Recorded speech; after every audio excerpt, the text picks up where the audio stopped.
দেখুন আমাদের একজন খেলোয়াড়কে অবশ্যই আমরা সর্বোচ্চ নিরাপত্তা দিব এবং যে কোনো ধরনের অভিযোগ থাকলে সেটা তো আইনি বিষয়ে ভিন্ন সে বিষয়ে আমি কোনো মন্তব্য করতে পারি না। আইন মন্ত্রণালয় এই বিষয়ে একটা স্পষ্টতা দিয়েছে।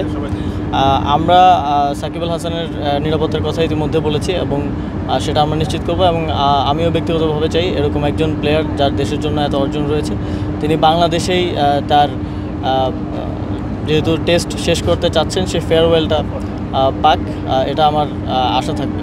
নারী ক্রিকেট দল যে আর অবহেলিত থাকবে না এটা আমার এখানে উপস্থিতি দিয়েই আপনারা হয়তো বুঝতে পারবেন। আমরা যেহেতু নারী ক্রিকেট দল তুলনামূলকভাবে তাদের অর্জন বেশি এবং আমরা আশা করছি এই বিশ্বকাপেও তারা একটা ভালো অর্জন দেশের জন্য নিয়ে আসতে পারবে এবং সামনের দিনগুলোতেও তাদেরকে যথাযথভাবে যেন আমরা সেই সম্মানটা প্রদর্শন করতে পারি। এই অবহেলার জায়গাটা যাতে এই অভিযোগটা যাতে আর না আসে সেজন্য আমরা কাজ করব এবং তৃণমূল ক্রিকেটের ক্ষেত্রে বা তৃণমূলে স্পোর্টসকে নিয়ে যাওয়ার ক্ষেত্রে আমরা প্রথম দিন থেকেই বলেছি প্রান্তিক পর্যায় থেকে স্পোর্টসটা উঠে আসতে হবে। এটা মানে টপ টু বটম অ্যাপ্রোচ হলে হবে না, bottom to top approach, bottom up অ্যাপ্রোচে কাজ করতে হবে এবং সেজন্য আমরা জেলা টুর্নামেন্টগুলো চালু করব এবং এছাড়াও আপনারা জানেন যে জেলা ক্রীড়া সংস্থাগুলো পুনর্গঠন হচ্ছে, তারা যেন তাদের কাজটা ভালোভাবে পালন করে সেজন্য আমরা ওই প্রোগ্রেস রিপোর্ট থেকে শুরু করে এই জবাবদিহিতার জায়গাটা নিশ্চিত করব।